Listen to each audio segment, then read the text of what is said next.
Good morning student. आज हम semester 1 CC2 paper modern Indian political thought के गांधीवाद chapter पर चर्चा करेंगे। जैसे कि मैंने इसके पिछले सारे वीडियो में गांधी जी की जीवनी और उनके सत्य और अहिंसा संबंधी विचार और गांधीवाद का तात्पर्य, इन सबों के बारे में, और राजनीति का आध्यात्मिकरण, इन सब के बारे में चर्चा की थी। आज हम बात करेंगे गांधी जी के सत्याग्रह संबंधी विचारों के बारे में। तो गांधी जी ने अहिंसा के सिद्धांत को पूर्ण रूप से स्थापित करने के लिए जिस कार्य पद्धति का प्रयोग किया वही सत्याग्रह है। अर्थात उन्होंने अहिंसा के सिद्धांत को स्थापित करने के लिए जिस कार्य पद्धति, यानी कि उनकी जो कार्य करने के जो तरीके थे, जिस पद्धति का उन्होंने एक सही रूप से पालन किया, यानी उसका जो प्रयोग किया, उसे ही सत्याग्रह के नाम से जानते हैं।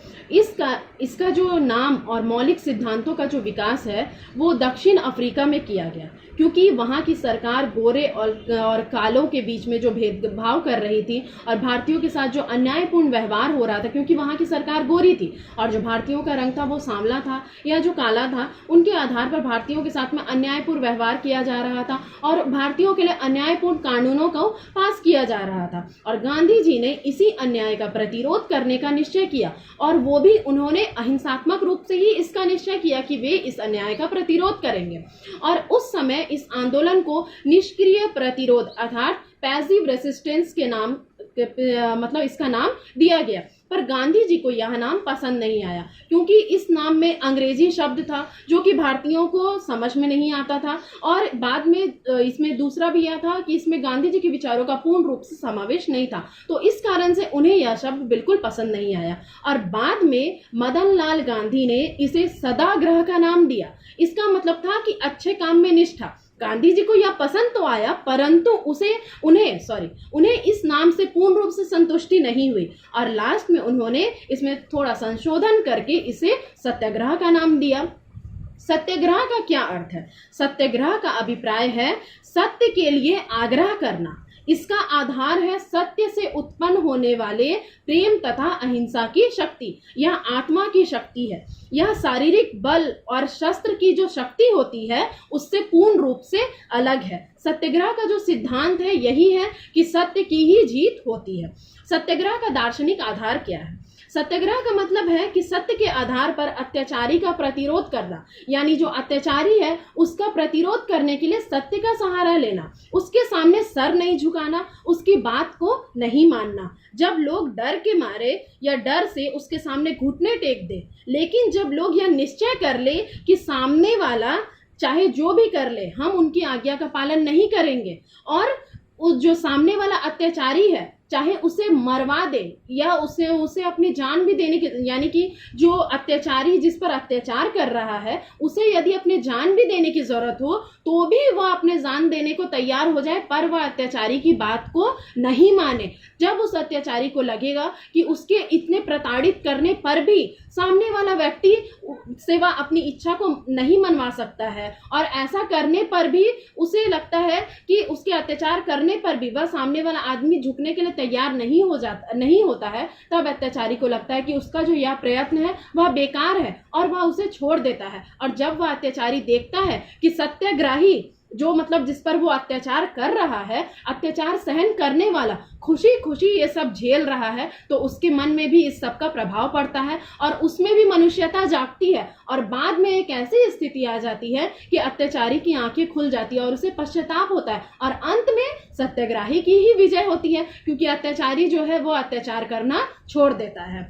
अब है कि सत्याग्रही के क्या क्या गुण होने चाहिए। गांधी जी ने अपनी पुस्तक हिंद स्वराज में 1908 में सत्याग्रही के गुण बताए थे, जिसमें था ईमानदारी अर्थात सत्याग्रही, दूसरा था निर्भयता, उसके बाद है ब्रह्मचर्य, निर्धनता और अहिंसा। सबसे पहले जो सत्याग्रही अर्थात है कि झूठ नहीं बोलना, चालाकी नहीं करना, ये सब गुण उसमें होने चाहिए। निर्भयता का अर्थ है कि मोह माया से दूर रहना, ममता से दूर रहना, रुपए पैसा ये सबसे स्वतंत्र रहना। और ब्रह्मचर्य का अर्थ है कि वासना से मुक्त जीवन व्यतीत करना। और जो निर्धनता है कि मतलब पैसा उसा का लोभ नहीं रहना, और अहिंसा का अर्थ है कि हिंसा का मार्ग नहीं अपनाना। सत्याग्रह के क्या क्या नियम है?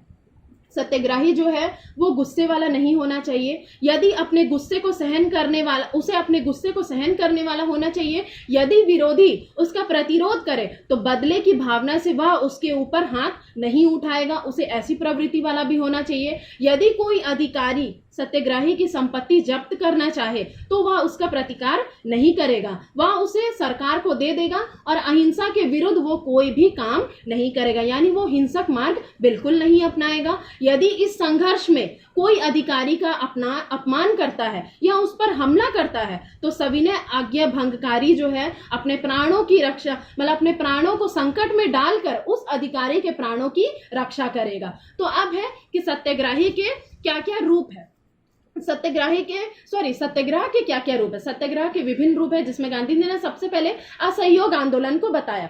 असहयोग आंदोलन जो है 1920 से 1921 में गांधी जी द्वारा चलाए गए आंदोलन को ही असहयोग आंदोलन का नाम दिया गया, क्योंकि इस समय गांधी जी ने इस बात पर बल दिया था कि ब्रिटिश सरकार की पराधीनता से मुक्त होने का केवल एकमात्र उपाय है कि भारतीयों द्वारा ब्रिटिश सरकार से सब प्रकार का असहयोग करना, मतलब कि ब्रिटिशों की दास्ता से मुक्त होने का केवल एक ही उपाय है कि उनका सहयोग ना करना, उनकी नौकरियों को छोड़ देना, उनके अदालतों, उनके स्कूलों, कॉलेजों का बहिष्कार कर देना, और इस तरह से और सरकार के शासन कार्य में सहायता जो देते हैं, जो हजारों व्यक्ति जो भारतीय होते थे जो उनके शासन कार्य में सहायता देते थे, यदि वे लोग सहायता देना बंद कर दे तो मुट्ठी भर अंग्रेज भारत में क्या कर पाएंगे, वो कुछ नहीं कर पाएंगे, वे शासन नहीं कर पाएंगे। इस तरह से अहिंसक नीति अपनाते हुए भारतीयों को अपना स्वराज्य मिल सकता है। तो उसके बाद है सत्याग्रह का दूसरा रूप है जो सविनय अवज्ञा भंग।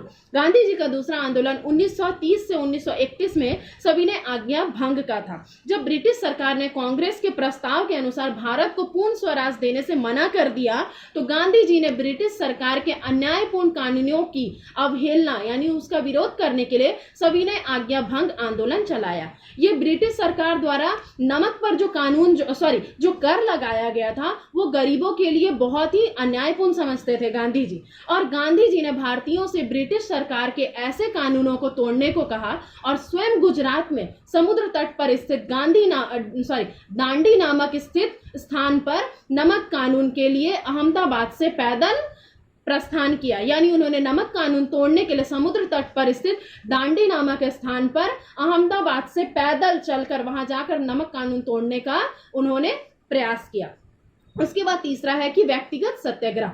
1940 से 1941 में अंग्रेजों द्वारा भारतीयों को द्वितीय विश्व युद्ध में घसीटने के बाद उन्होंने ब्रिटिश सरकार के विरोध में व्यक्तिगत सत्याग्रह का आंदोलन शुरू किया। इसमें सबसे प्रमुख जो सत्याग्रही थे वे थे श्री विनोबा भावे जी, और इन 3 अखिल भारतीय सत्याग्रह आंदोलन के अतिरिक्त गांधी जी के नेतृत्व में कई अन्य सत्याग्रह आंदोलन भी सफलतापूर्वक चलाए गए थे। अब है कि सत्याग्रह के क्या क्या साधन हो सकते हैं। तो सबसे पहला है असहयोग, यानी कि सहयोग ना करना। किसी देश का जो शासन है वहां की संपूर्ण जनता पर ही निर्भर करता है। यदि जनता ही सहयोग करना छोड़ दे तो वह जो शासक है वो क्या हो जाएगा, वो असमर्थ हो जाएगा, यानी निर्बल हो जाएगा। उसका जो शासन है वो शीघ्र ही समाप्त हो जाएगा। और असहयोग के द्वारा जो है सत्याग्रही को सदैव अहिंसक ही होना चाहिए। दूसरा है सविनय कानून भंग। दूसरा साधन सविनय कानून भंग करने का। गांधी जी ने 1930 में जो सविनय अवज्ञा आंदोलन चलाया था इसके द्वारा अन्यायपूर्ण कानूनों की अवहेलना की गई थी। तीसरा है कि उपवास। तीसरा साधन उपवास है। गांधी जी इसे सबसे अधिक प्रभावशाली अस्त्र मानते थे। उपवास के 2 बड़े प्रयोजन थे। सबसे पहला है आत्मा की शुद्धि और दूसरा है कि असत्य के विरुद्ध प्रतिकार करना या उसका विरोध करना। गांधी जी उपवास को न केवल आत्म शुद्धि के लिए बल्कि दूसरों की शुद्धि के लिए भी और राजनीतिक समस्याओं को हल करने के लिए भी इसका प्रयोग करते थे।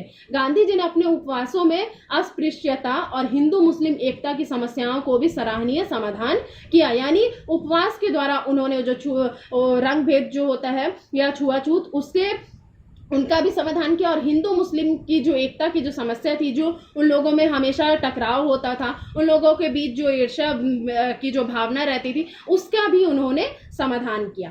तीसरा है देश त्याग। यह सबसे पुराना साधन है। गांधी जी समझते थे कि जब किसी देश में शासक के अत्याचार को सहन करना मुश्किल हो जाए तो सत्याग्रही को चाहिए कि वह उस स्थान को छोड़ दे। 1928 के करबंदी आंदोलन में बारडोली के कृषकों पर जब भीषण अत्याचार किए गए तब गांधी जी ने उन्हें देश त्याग करने की सलाह दी। वहां के किसानों को पड़ोस के बड़ौदा राज्य में भेज दिया गया, यानी वे चले गए वहां पर में।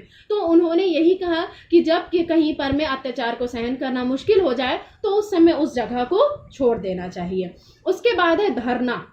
धरना का अर्थ है कि बैठना, यानी जब तक हमारी बात को नहीं मानी जाए तब तक हम उसी एक ही स्थान पर स्थिर रूप से बैठे रहेंगे, यही है धरना। और वे शांतिपूर्ण रीति से धरना देने के समर्थक थे, यानी इसमें कोई दंगा फसाद या मारधाड़ वाला कोई कार्यक्रम नहीं था, ये शांतिपूर्ण रीति से धरना देने के पक्ष में थे। उसके बाद है हड़ताल। दूसरा आशय किसी अन्याय का प्रतिकार करने के लिए सारे व्यापार और कारोबार को या सभी दुकानों और कार्यालय को बंद रखना। धरना में बंद नहीं रखा जाता है, हड़ताल में इन सभी को बंद कर देना। इसका उद्देश्य है कि सरकार और जनता का ध्यान किसी अन्याय की ओर आकर्षित करना। गांधी जी हड़ताल का प्रयोग विशुद्ध अहिंसक रहते हुए ही करना चाहते थे। वे हड़ताल में भी कोई दंगा फसाद मारधाड़ नहीं करना चाहते थे, वे हड़ताल को भी अहिंसक रीति से ही करना चाहते थे।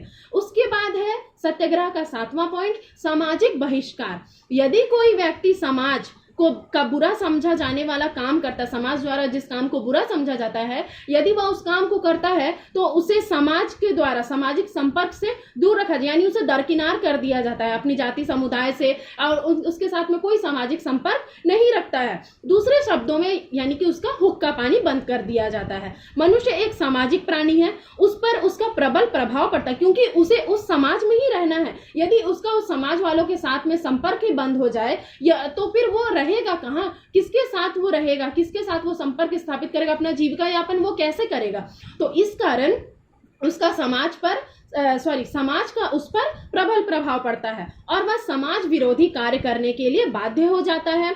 अन्याय करने वाले किसी भी सरकारी अधिकारी का यदि बहिष्कार इस रूप में भी हो सकता है, यदि उसके घर में काम करने वाले जो नौकर है या हरिजन है, अगर वे उनका काम करना छोड़ दे, दुकानदार जो है उसे सामग्री देना छोड़ दे, वस्त्र देने से इनकार कर दे, डॉक्टर उसका इलाज करना बंद कर दे, तो गांधी जी की दृष्टि में ये जो है ये हिंसापूर्ण दबाव डालना है। किंतु यदि ऐसे व्यक्ति को अपने सामाजिक समारोह और पर्वों से निमंत्रित ना किया जाए, यानी सामाजिक रूप से यदि उसका दरकिनार किया जाए तो वह सर्वदा न्यायोचित होगा। लेकिन अगर ऐसा हो कि उसके घर पर जो है काम करना बंद कर दे या उसको सामान देना बंद कर दे, तो ये है कि हिंसापूर्ण उस पर दबाव डालना। लेकिन गांधी जी चाहते थे कि किसी भी व्यक्ति पर में सामाजिक रूप से उस पर दबाव डाला जाए, यानी सामाजिक रूप से उसके ऊपर में प्रभाव डाला जाए। तो ये थे गांधी जी के सत्याग्रह संबंधी विचार, जो कि आप लोगों को समझ आए होंगे। यदि आप लोगों को इससे संबंधित कोई भी डाउट है या कोई क्वेश्चन है तो आप मुझे मेरे जीमेल आईडी में मेल कर सकते हैं, मैं उसका जवाब आप लोगों को अगले वीडियो में दूंगी।